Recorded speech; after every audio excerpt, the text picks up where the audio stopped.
Quoi à vous deux. Merci d'être avec nous. Oui. Oui, Sylvie. C'est une série d'articles assez complets, je dois dire. Bravo. Merci. Merci. Comment se déroulent vos enquêtes au niveau de recevoir des témoignages? Comment avez-vous approché la vingtaine de témoins autochtones? Ben, si je peux me permettre d'y aller pour commencer, l'idée au départ, là, je vous dirais, c'était, on est parti du décès de Joyce Echaquan, puis notre hypothèse, c'était de dire, ben, elle n'est pas seule.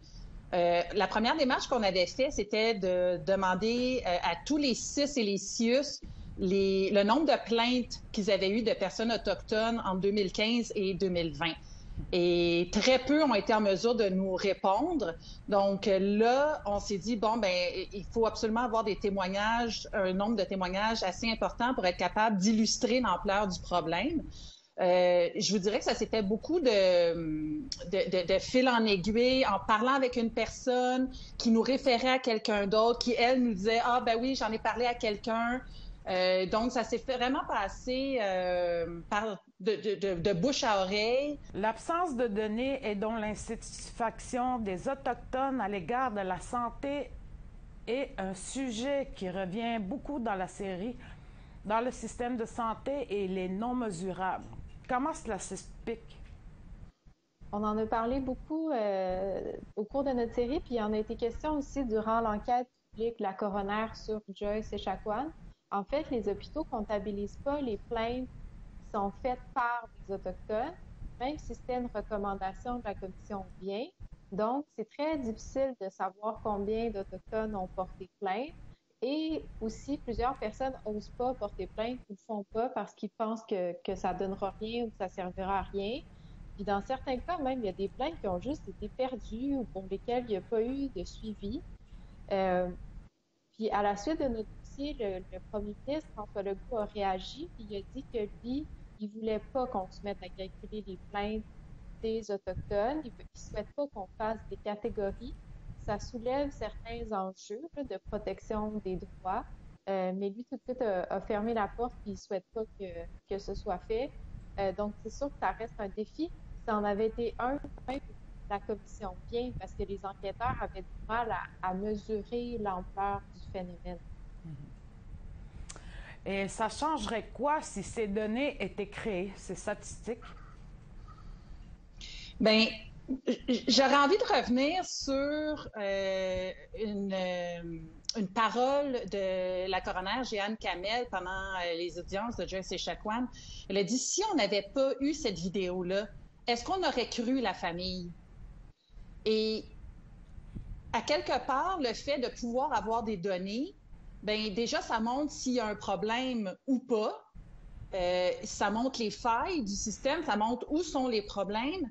Après ça, ça ne veut pas dire que parce que tu as une plainte, que c'est nécessairement, ça va être nécessairement validé par les autorités. Donc, on a eu des cas où les gens ont porté plainte, ils ont eu des réponses. Moitié, tu sais, il donnait des réponses, mais c'était pas nécessairement des excuses. Il y a quelqu'un qui me disait, j'ai reçu une lettre, une réponse du 6, c'était comme une lettre d'excuse, mais il y avait aucune excuse là-dedans. On faisait juste, euh, c'était comme si on minimisait les événements. Donc, même dans le cas où ça va plus loin, où il y a une reconnaissance de certains faits, c'est pas comme des excuses formelles. Donc, si on pouvait avoir un système de plainte qui fonctionne, autonome, qui comptabilise uniquement les plaintes d'Autochtones, comme ça a été recommandé par plusieurs, ben ça pourrait au moins permettre d'avoir un portrait d'ensemble, parce qu'en ce moment, la seule façon que les gens ont de se faire entendre, c'est de sortir dans les médias. Trouvez-vous que le système a néanmoins tend à s'améliorer maintenant? Par quel biais? Ben, en fait, ce qui est intéressant, c'est qu'il y a des recommandations qui sont faites pour que le système s'améliore. Puis il y a quand même, je pense à l'enquête du coroner là, sur Joyce Echaquan qui vient de se terminer, il y a beaucoup d'attention médiatique qui a été accordée à ça. Donc, c'est sûr que quand les médias, quand les gens dans les communautés suivent ce qui se passe, savent ce qui est recommandé, font des pressions, dénoncent dans les médias, ben, c'est le genre de gestes qui peuvent amener les gouvernements ou les hôpitaux à changer leurs pratiques. Puis dans la Naudière, à l'hôpital Joliette, il y en a eu des changements. Ça a pris malheureusement la mort de Mme Echaquan.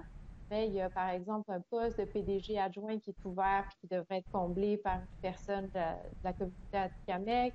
Il y a une agente de sécurisation culturelle qui a été embauchée. Donc, il y a eu quand même des actions qui ont été posées. Après, la question qu'on peut se poser, c'est est-ce qu'il faut qu'il y ait vraiment des gros drames pour qu'on agisse? Je vous remercie beaucoup. Merci, Sylvie. Merci.